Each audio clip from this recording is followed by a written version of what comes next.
Good morning, everybody. This is your psychic Christine, and this is episode 104.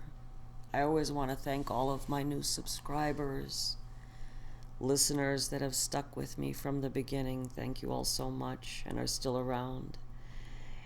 In this episode 104, I would like to talk or give the short version of Buddha's story.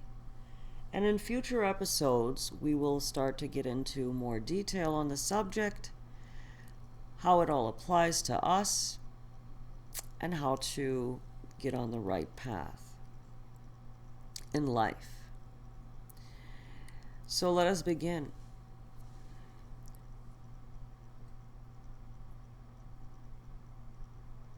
India, at the time of Buddha, was very spiritually open. Every major philosophical view was present in society, and people expected spirituality to influence their daily lives in positive ways. At this time of great potential, Siddhartha, Gautama, the future Buddha, was born into a royal family in what is now Nepal, close to the border with India. Growing up, the Buddha was exceptionally intelligent and compassionate, tall, strong, and handsome. The Buddha belonged to the warrior caste. It was predicted that he would either become a great king or a spiritual leader. Since his parents wanted a powerful ruler for their kingdom, they tried to prevent Siddhartha from seeing the unsatisfactory nature of the world. They surrounded him with every kind of pleasure. He was given every opportunity for sports and excitement. He completely mastered the important combat training, even winning his wife, Yasodhara, in an archery contest. Suddenly, at the age of 29, he was confronted with impermanence and suffering. On a rare outing from his luxurious palace, he saw someone desperately sick. The next day, he saw a decrepit old man, and finally a dead person. He was very upset to realize that old age, sickness, and death would come to everyone he loved. Siddhartha had no refuge to offer them. The next morning, the prince walked past a meditator who sat in deep absorption. When their eyes met and their minds linked, Siddhartha stopped, mesmerized. In a flash, he realized that the perfection he had been seeking outside must be within the mind itself.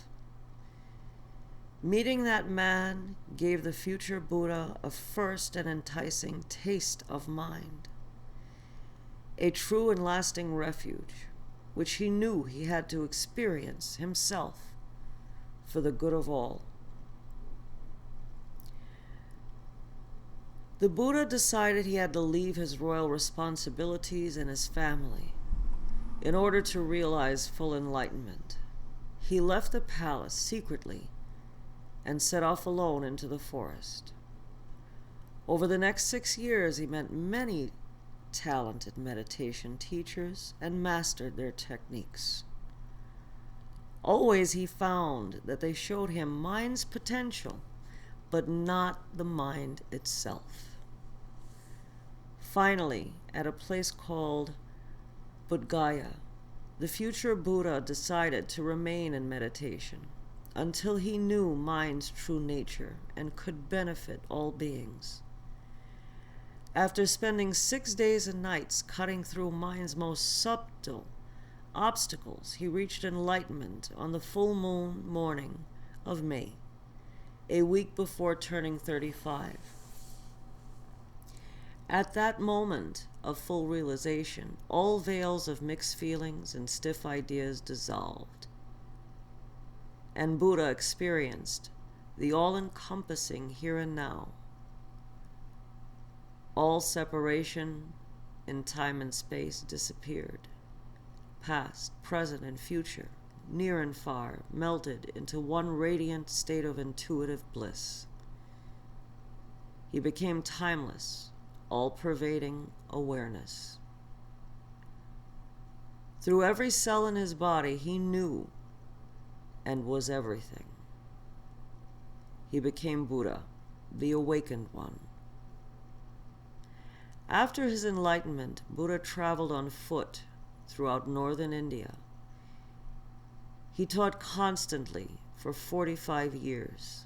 People of all castes and professions, from kings to courtesans, were drawn to him. He answered questions, always pointing toward that which is untimely real. Throughout his life, Buddha encouraged his students to question his teachings and confirm them through their own experience. This non-dogmatic attitude still characterizes Buddhism today. So this is the short version of Buddha's story. And in future episodes, we are going to explore this in more depth, more details to his story, and how it applies to us, how all of these ancient teachings and stories we can relate to, even in these modern times. They're still applicable. I mean, they're timeless stories. And